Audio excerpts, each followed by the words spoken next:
Good afternoon, ladies and gentlemen. Today we are going to talk about an incredibly controversial topic, which is piracy. As a lot of you guys are making software yourselves, one of the worst things that can happen is for your hard work to be earning another person money. Piracy does, however, dominate a large part of the internet, so today I thought I would share some tactics to counter this issue. Now obviously nobody in their right mind would pirate a free product, it just doesn't make any sense. So I'm going to get the obvious out of the way and say a counter-piracy measure is to make your product free. Now you would think that that would be an open and shut case, but unfortunately even a free product has pirated copies going around the internet. So why exactly would this be a bad thing? Well, given that the distribution of your product is being placed in a stranger's hand, it isn't exactly comforting to know that you have no control over its use. What I mean by this is that players, although associating the game or program with the company that is being displayed, will be receiving a product from a source you have never heard of. Now for all you know, the software distributed requires credit cards and details for specific parts, and the user unknowingly begins sending money to a stranger. When suspicious, they will look towards the company they believe has their money, which just so happens to be you. This method of theft is called phishing, where the user is tricked into handing over information. Often this is involving money, but sometimes the intention can be malicious. I'm under the assumption that most companies wouldn't want this reputation. Although a lot of people are legally not responsible, it is still a waste of time to associate yourselves with this issue. Unfortunately, there are not a lot of ways to counter the problem, but one of the best if your software is free would be to flood the market. Obviously, according to the Pirate Bay's terms and conditions, you are solely responsible for your uploads and you must have ownership of the content. In your case, this is perfect because you are not performing an illegal task, yet you are putting a legitimate copy of your software into the pirated market.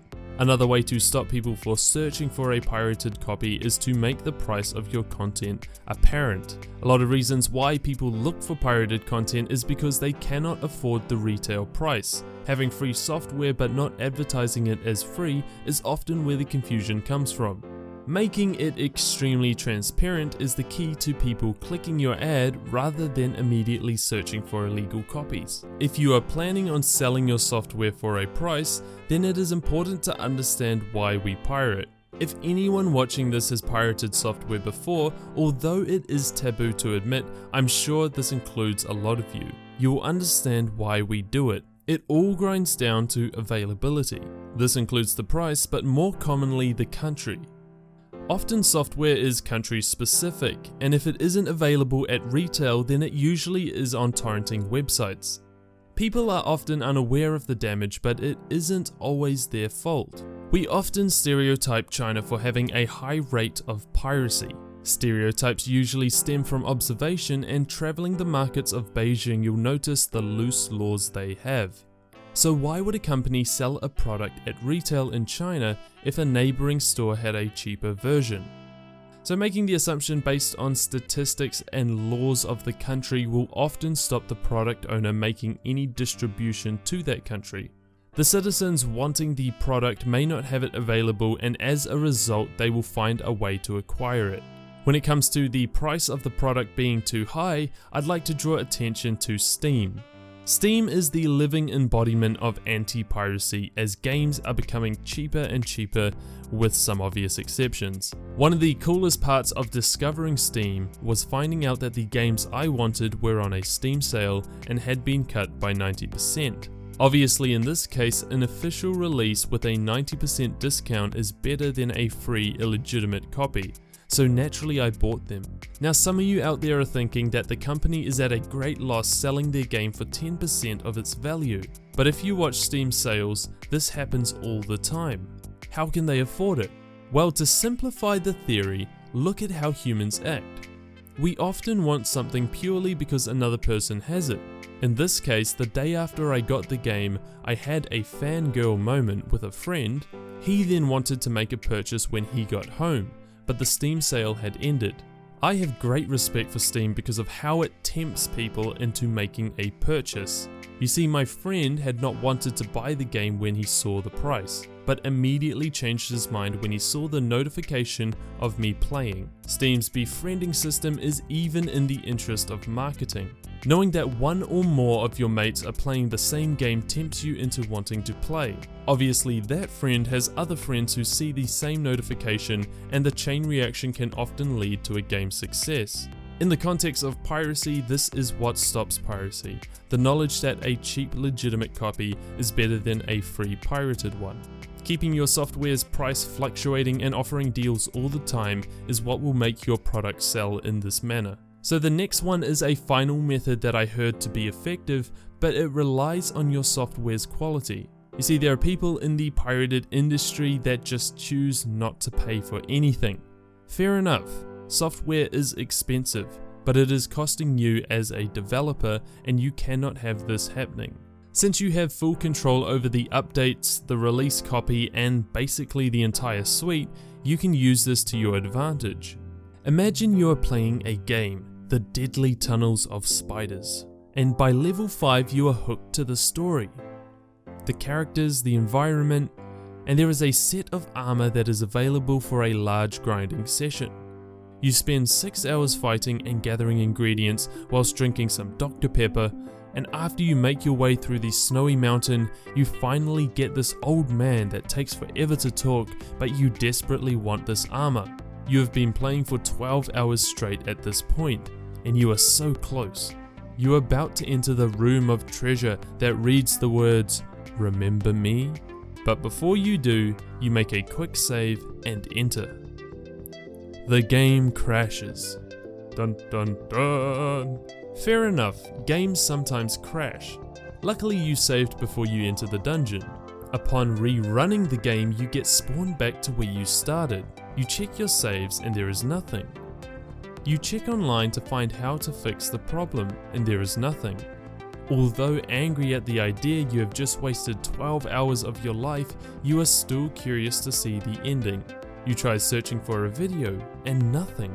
There is no evidence to anyone finding the dungeon online. I'm going to stop myself here because you get the point. Our pirate has spent hours doing a repetitive task in order to achieve this item.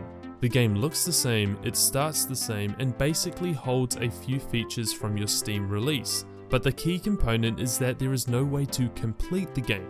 There is no way to progress. He does a repetitive task, but good enough to fool him as he didn't purchase. If he realizes this, he'll probably head straight into your Steam page to take a huge dump in your review section. But uh-oh, he didn't buy the game. He's still angry, and the only way he can complain is to write in the Pirate Bay comments or forums. Given that the actual reviews you receive are overwhelmingly positive, and this is downright unjustified, he will lose and you will win. You are probably thinking that your torrent link will have comments about this, and people will look for other downloads, but as you control the release of each update, you are in control of when the first pirated copy of the update goes into the piracy pool. Since the pirates don't know the actual gameplay involved, throwing a bug fix file or description may make them replay it. For those who do, will be tricked twice, and hopefully they learn their mistake. When it comes to software, creating limited features will work in a similar way, and when it comes to music, you can always make a lower quality release or missing pieces.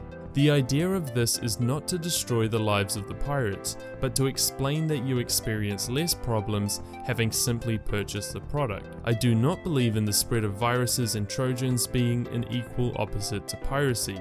Rather than get revenge, try to teach them a better way. In the case of the game I just described, it may be a little harsh, but simply removing the save feature is enough to piss them off. The point of this video is to explain to you guys out there how to help yourselves in these situations. Often we can be at a great loss due to piracy, but even with the most pirated software such as Adobe Photoshop, they still make over a few billion every year. So if you see a pirate, make him walk the plank. Thanks for watching everyone, that ending was lame as fuck, but if you learned a lot, please rate the video. It doesn't really matter how, this will also help me judge what type of content people enjoy. More response the better.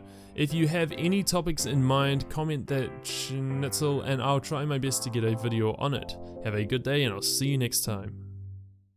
If you are planning on selling your software for a price, then it is important to understand why we pirate. Why we pirate? Oh my god. If he realizes this, he'll probably